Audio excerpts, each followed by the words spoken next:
Hi, thanks for tuning in. I am Cecilia Manella, and I hop on here every single week and share some mental health tips and tricks. This month's theme is still curiosity. So, what I wanted to share with you today is how to have curiosity in times of change. Now, in times of change, what we do as humans, and it's a very natural human reaction, is we want to grab on to anything that seems stable or predictable or rigid, and we want to put some boundaries around this change that we're going through. We want to organize things. We want to control the things that we want to control as much as we possibly can. Now, the thing about having curiosity in the midst of change, it is that it's counter to the need for control. So curiosity and then control don't actually work really well together at all. They don't play in the sandbox at all. And in fact, they're kind of opposites. And maybe they're nemesis. We can call them nemesis. So curiosity and control are nemesis. They don't function together.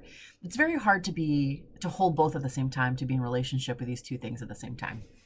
Now, why would curiosity be a healthier option than control in times of change? So change brings up anxiety. And let's face it, the last couple of years, we've all been in a state of change, whether it's just the pandemic or job losses or job changes or relationship breakdowns or having babies or loss and death and grief. There's been so much change that's happened in a very short period of time. And we have this dying need to find some sense of control. And so we'll grab onto anything, whether that's trying to be hyper vigilant about our foods, whether that's trying to control our children, whether that's trying to control relationships, or pretty much anything in your life. Think about it. What have you been trying to control in the last several years as we've been in this transition of massive amounts of change? Now, we want this control because it gives us this stability, this idea that we have something to hang on to, and this thing that we can control creates some stability in our life. Now, the thing is about control is that it's basically an illusion. The only thing we really have control over is ourselves, our reaction to the people in our world, what's happening around us, and our perspective about what's happening around us. That's really truly the only thing we have control over. Everything else is pretty much an illusion because everything is constantly changing. If this last couple of years haven't taught us anything, is that we actually don't control very much, that we are just going from one moment to the next moment to the next moment. Now, curiosity in a time of change is very different because curiosity opens up the windows. So what it does is it gives us more options. It gives us more things to think about. It gives us creativity, the ability to think outside the box or to think of other alternatives that maybe we're not really paying attention to. Now, it is hard to sit in curiosity in times of change because it feels a little bit more wishy-washy maybe, or it feels a little bit less stable because we have the illusion of the idea of control that gives us this fake sense of security. Now, curiosity will not give you security in any kind of way, but what curiosity will give you is ideas and openness, which opens up your heart, it opens up your mind, it opens up everything about you to the possibility of something different. Now, in times of change, when you sit in a place of curiosity, what happens is that you're less reactive. It means that you are questioning things in a way of being curious about how do you want to react to this change that's happening. Not just react to it, but be curious about how you want to react to it. Being curious about your options and your choices in the face of change. Being curious about how do you want to get to the other side of this change. Now, in control, we sit in a place of just doing and reacting and just doing the things that we think that we need to do in order to maintain this idea of control. And we don't really stop to think about things. We don't really stop to question things. We don't seek consultation from people in our life. We just kind of ram our way through it and hope for the best. Now, curiosity will slow down that process quite a bit because you have to ask yourself a bunch of questions. And in question asking, we actually slow down and we don't react as quickly and we get more introspective. So we go inside ourselves to find the answer instead of going outside of ourselves to try to find the answer. Now, there's lots of things you can ask yourself in times of change. Again, how do I want to react to this change?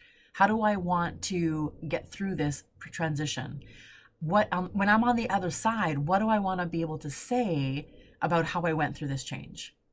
How do I maintain my integrity, my generosity? How do I maintain my values through this change process? How do I stay within my values through this change process?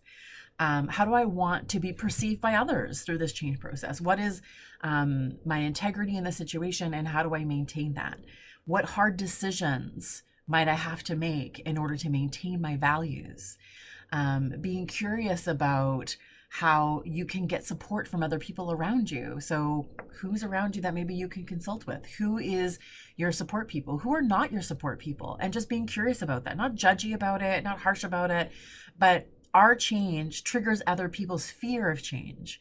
So whatever you're going through will trigger something in someone else. So you may have a lot of people in your life that love you, but if you're going through, let's say, a separation and divorce, maybe due to infidelity, that is going to trigger the fear in some other people in your life that may not be able to show up. And that's totally okay. So it's being curious about that, about who are the people in your corner, who are the people that are going to be able to support you through this, who's not going to be triggered by this change. And when you get to the other side, because listen, we all get to the other side of change. None of us are ever in the change process for ever. Whatever the situation is, whatever it is happening in your life, there is a beginning and end point of this change process. Now, we often focus on trying to avoid it or hating it or saying I'm just not good with change. But listen, we're all humans and we're all really great with change. It's our own resistance to that becomes a problem. But what I want you to ask yourself and being really curious with yourself is that when you're on the other side of that, so when you're done with this change process, what do you want to be able to say about yourself, about how you went through it? How can you be curious about what resilience you have and strengths you have and courage that you have that can get you through this process of change? Trust me when I say that going through change with a curiosity mindset instead of a control mindset is drastically different on how you feel and how you think and your perspective and your process through this entire way through this change, whatever's happening in your life. Now, I really encourage you to harness some curiosity. It's hard, I know, and it's really uncomfortable because it's really different, but you can do hard things and you can do super uncomfortable things, and that's totally okay. And it's worth running an experiment to see if maybe curiosity is a better partner to you than control. So I hope you have a fantastic week, and I will see you next time.